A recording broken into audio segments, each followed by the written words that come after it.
Hey man, what's up? Zach Calhoun here. Really excited to check out your pitching mechanics today.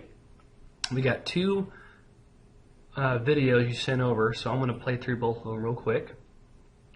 So this video one is through a side view. We've got a left-hander, and here's the front view. Okay, great. So what I'm going to do is I'm going to break down some of your mechanics, show some of the positive and where I think you can improve. Okay, so definitely you do a great job of coming set and having a really good balance point right here at the top of the leg lift.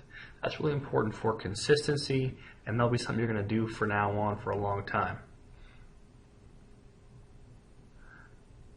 You crack the egg well, which means you create separation, and your glove and your leg, left side and front leg, are actually connected very well.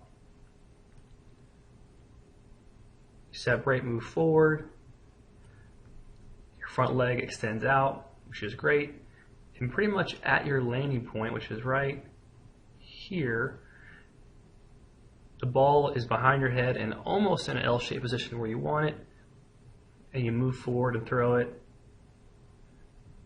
with a good finish and a good balance. Let's see the front side here.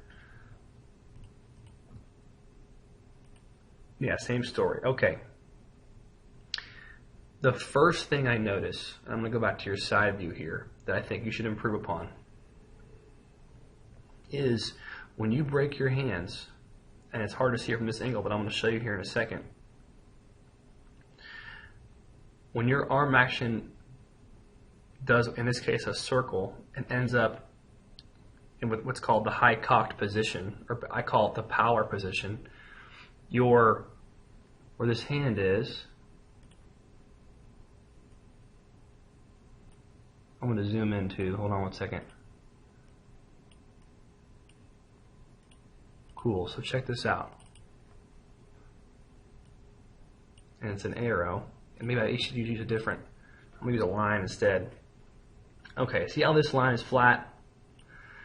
Your shoulder and your elbow right now have a downward angle.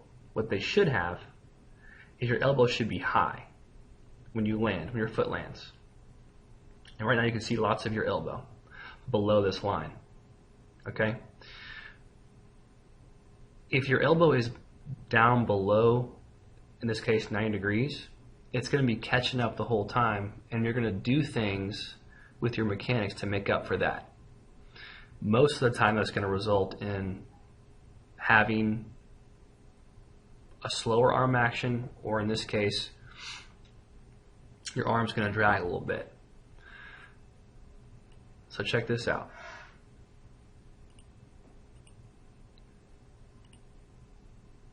Here's where I think your issue is. Move this off the screen for a second. So like I said before, you break well, you have great balance. Look, you stay enclosed really well, which is really important, like having your foot come out, in front of you, your face is over your belly button, which is really important. But check this out. When you break your hands, right here, I want you to pay attention to your your left arm, your throwing arm. When you rotate your hand, it's called laying your arm back. Right there, you lay it back right there. When you do that, you give up lots of leverage. And what I think you got to work on, and being a young pitcher, you got plenty of time to work on it.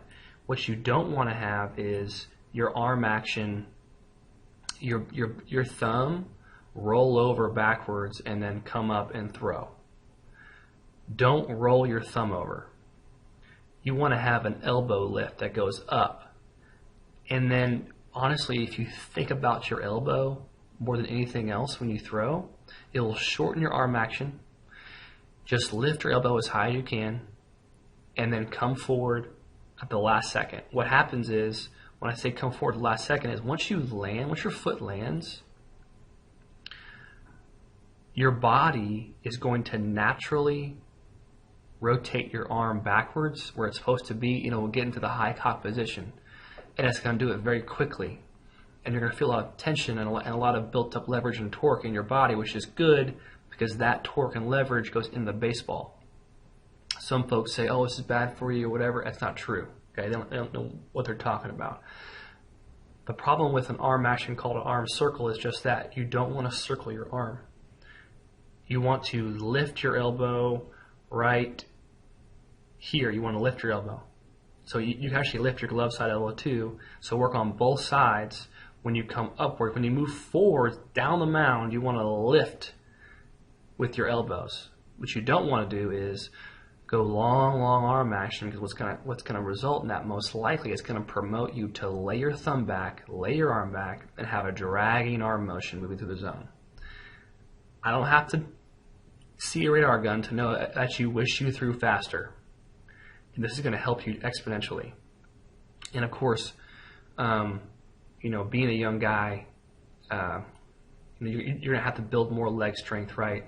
Build core strength, and build back and posterior strength on your arm. Having a strong back and delt will help you be able to lift that elbow at the appropriate time. Instead of right now, you're using your shoulder and you're just rolling your hand forward. You're rolling your arm forward. And this is something you have to work on. It's going to take drill work. It's going to take a lot of work, but it's okay. I think it's worth your time. I think you should focus right now on your arm action. And one way you can do that, a drill you can do that, is actually getting on 2 knees and throwing on 2 knees, facing your target, and doing really short, and then backing up a little bit, backing up a little bit, backing up a little bit, just on 2 knees, and work on having a shorter arm action. This arm action will be great for having a better arm whip and more arm speed. That's something you must cultivate at this age. Well, anyways, thank you so much for your time in your video. I hope this was helpful. I hope that you kind of got something out of it. I want you to work on one thing at a time, then come back to me and we'll work on the next thing from there. All right, bro. Talk soon.